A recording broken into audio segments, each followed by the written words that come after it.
of being awed by the stars. I've always felt that for a person, such passion, like sex, is indispensable. I often go back to my childhood and think about problems through a child's heart. It makes many conundrums easier to ponder. A person's life should be spent accomplishing something, and it should be some sort of a cultural achievement. Say you had to walk down a road.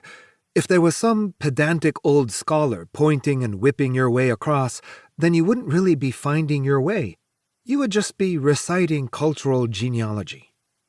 I've heard that was how the Soviets educated their youth. They had to memorize a whole volume of Pushkin, half a volume of Lermontov, and remember that Russia was the homeland of the elephant. Shostakovich said a lot in his memoir. As for how we educate our youth here, I won't bother to elaborate, so as not to offend my colleagues. I highly doubt that knowing your cultural genealogy is the same as having a spiritual garden, but I'm not here to convince anyone. Hans Christian Andersen wrote The Thorny Road of Honor, in which he explains that a life in the humanities is like walking through a field of burning thistles, and that sages and humanists alike walk in that fire.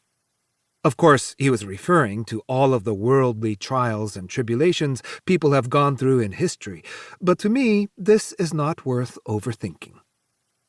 Through a pair of quiet, childlike eyes, the road looks more like this: a path between two rows of bamboo fences. The fences are blooming with purple morning glories, and on each stamen is a blue dragonfly.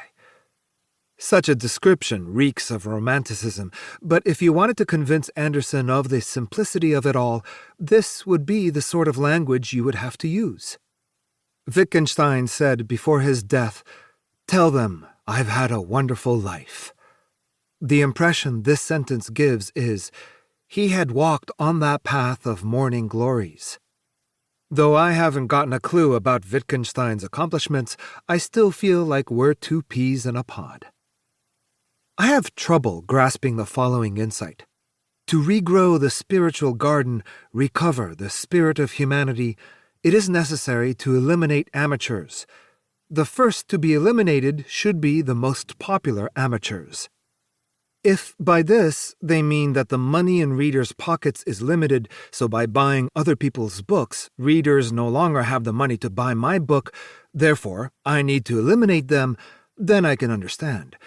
But this insight doesn't seem very sophisticated.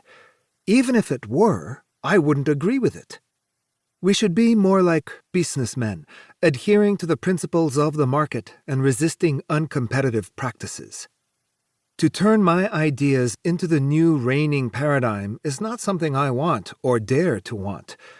As such, I should explain the motivation behind my essays, including this one. To be frank, I don't have a clear explanation. I can only say, suppose I died today, I wouldn't be able to say, like Wittgenstein, "I've lived a wonderful life." Nor could I echo Stendhal and say, "I lived, I loved, and I wrote." I am deeply afraid of ending up with nothing at all to say, which is why I am still hard at work. The Pleasure of Thinking. 1. 25 years ago, when I was stationed at a commune in the countryside, I brought a few books with me, one of which was Ovid's Metamorphoses. The people in our production team turned its pages again and again, read it over and over until it was practically a roll of seaweed. Then, people from other production teams borrowed it, and I saw it show up in a number of other places.